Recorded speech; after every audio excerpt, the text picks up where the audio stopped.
حضرت محمد مذوب شاہ اور حضرت شاہ کلیم اللہ فریدی کا سالانہ عرس شہدائے کربلا کانفرنس کا انعقاد کیا گیا۔ اس حوالے سے پیر سید فراست علی شاہ قادری نظام کے زیر صدارت شہدائے کربلا کانفرنس کا انعقاد کے موقع پر پیر فراست اللہ شاہ قادری نے کہا کہ ہمارے بزرگ حضرت مصطفیٰ مذوب شاہ اور حضرت کلیم اللہ فریدی کا عرس اور شہدائے کربلا کانفرنس کا انعقاد ہمارے صوفیوں اور بزرگوں کی اسلام اور دین کی تبلیغ کے لیے خدمات پر انہیں خراج تحسین پیش کرنا ہوتا ہے۔ خانقاہوں اور محراب و منبر کا اصل مشن یہی ہے کہ عالم انسانیت کا درس دیا جائے اور امت مسلمہ کو یکجا کیا جائے۔ آج دیکھیں کہ فتنہ فساد ہے، ہر طرف بے حیائی کا عالم ہے، لوگ نفس نفسی کا شکار ہیں، حرام اور حلال کی تمیز نہیں رہی ہے۔ اس چیز کے لیے ہمیں چاہیے کہ ایسی خانقاہوں سے درس پہنچنا چاہیے کہ رزق حلال پہنچے اور ایک دوسرے کے لیے ہم درد مند بنے، ایک دوسرے کو درد میں کام آنے والے بنے۔ اصل مشن یہ ہے۔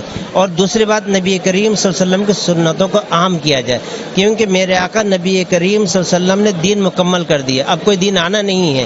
ہمیں دراصل اسی کا پرچار کرنا ہے اور اسی کو سکھانا ہے کہ دیکھو ہمارا دین ہمیں یہ کہتا ہے۔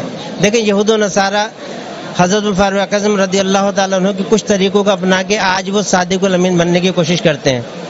یہ چیزیں ہمارے اندر ہونی چاہیے کہ ہم ایک دوسرے کے درد کا خیال کریں، رواداری کا معاہدہ کریں۔ تو اصل چیز یہ ہے کہ ہمیں مل جل کے رہنا ہے، اور درس یہ ہے کہ نماز کی پابندی ہو، قرآن ہمارے گھروں سے اس کی آوازیں آئیں۔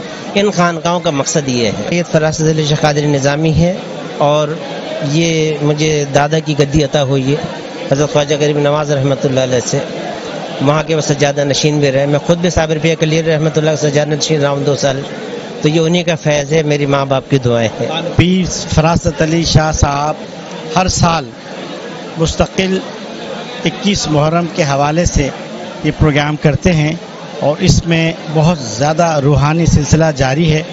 اور آج آپ نے دیکھا کہ ماشاءاللہ ہر مکتب کی شخصیت یہاں موجود تھی، اور نعت خوانوں بھی ماشاءاللہ تمام ہی وہ بڑے بڑے نام جو نعت خوانوں کی پہچان ہے وہ یہاں موجود تھے۔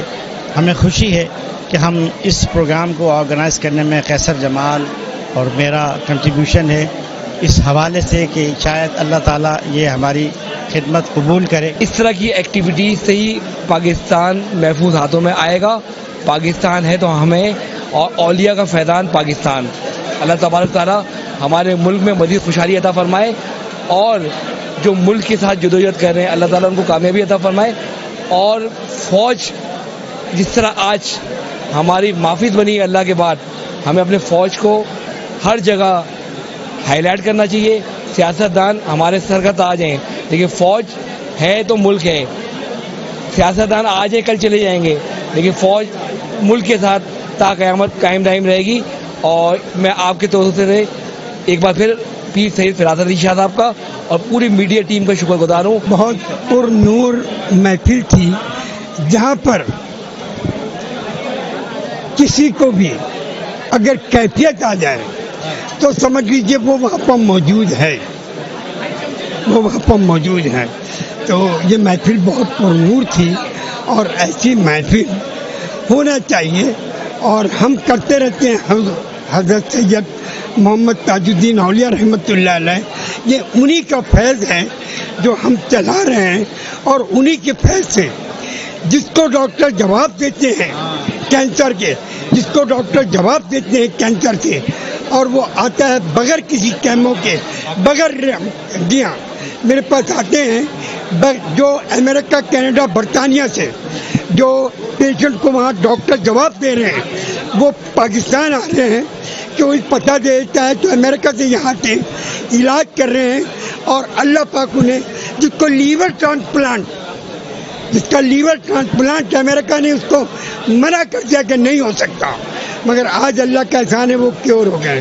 یہ صرف بابا صاحب کے صدقے. جبکہ اس موقع پر سرپرست اعلیٰ کمال میاں سلطانی، پیر یاسین چشتی، پیر تسلیم وارسی، پیر یحییٰ سلطانی، پیر مہتاب شاہ، پیر اسد اللہ تاجی بابا، معروف اینکر میں اور میزبان رئیس احمد، معروف نعت خواں زہیب اشرفی، حسان خورشید، حافظ کلیم اللہ، فیضان قادری، ڈاکٹر نساکا اور جماعت اہل سنت کے خالد نور کے علاوہ سماجی رہنما اور اس پروگرام کے چیف آرگنائزر نفیس احمد خان، ایونٹ مینیجر قیصر جمال، عمران انجم، محمد اصغر، ڈاکٹر یامین اور دیگر سماجی اور مذہبی رہنماؤں نے کثیر تعداد میں شرکت کی. ندیم صدیقی، میٹرو 7 پاکستان. عمدہ میں پکائیں اور جی بھر کے کھائیں.